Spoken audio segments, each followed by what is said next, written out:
There's a phenomenon that we start to see every time war with Gaza breaks out, and I like to call it the game of numbers.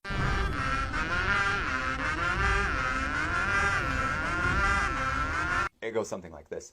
People start to compare statistics about dead Israelis and Palestinians in order to convince you that one side is more moral than the other. And this is really effective because these big numbers make us feel very emotional. By the end of this video, I want to convince you that when it comes to the morality of war, what matters isn't statistics with no context. What matters is intent and actions. And here's why. In World War II, the Allies and Germany traded airstrikes back and forth. About 40,000 British civilians died, while on the German side it was 500,000. In the whole course of the war, about 6 to 8 million Germans were killed, while the UK and America combined lost only 870,000. So way more Germans were killed. Does that mean Germany was the victim? But World War II was a long time ago, very complicated. Let's take a more modern example. About 70,000 Ukrainians have been tragically killed in the war launched by Russia. While on the Russian side, it's 120,000. More Russians died. Are they the victims? Unless something's really wrong with you, your answer to both of these questions should have been no. Germany was not a victim, and Russia is not a victim. And you instinctively understand why. It's because you understand their intent, and you understand their actions. Both Germany and Russia launched wars of aggression, and they used horrible tactics intended to kill innocent civilians. Now let's extend the metaphor. Imagine if the stated goal of Russia's leaders was to kill as many Ukrainians as possible and take over every inch of Ukrainian territory. Imagine if instead of building military bases, Russia launched their rockets from residential buildings. Imagine if they hid their rockets and mortars in churches, in schools, in markets.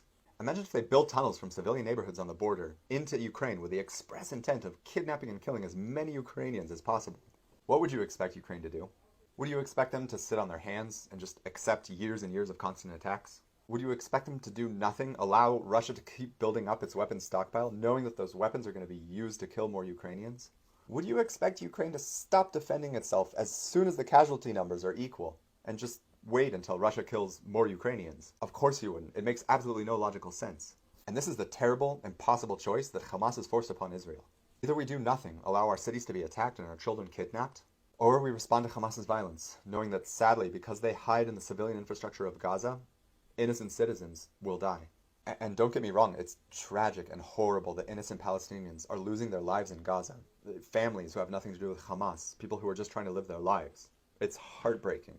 But a lot more anger needs to be focused at Hamas for these tragedies. They've wasted billions in aid money on rockets and guns and tunnels. While Israel invested in early warning systems, reinforced bus stops, and the Iron Dome, Hamas built elaborate systems of tunnels underneath Gaza City to hide their terrorist leadership, leaving the people of Gaza with absolutely no protection. While Israel invested in a nationwide system of bunkers and bomb shelters, Hamas hides their rockets in residential buildings, in mosques, in schools, while Israel isolates its military bases outside of civilian centers. Hamas recruits and trains child soldiers, while Israel builds bomb-proof schools. Look at the difference in how each side treats its own civilians. This is the reason for the disparity in deaths that you're seeing in the news. Don't let this twisted game of numbers prevent you from seeing the full picture.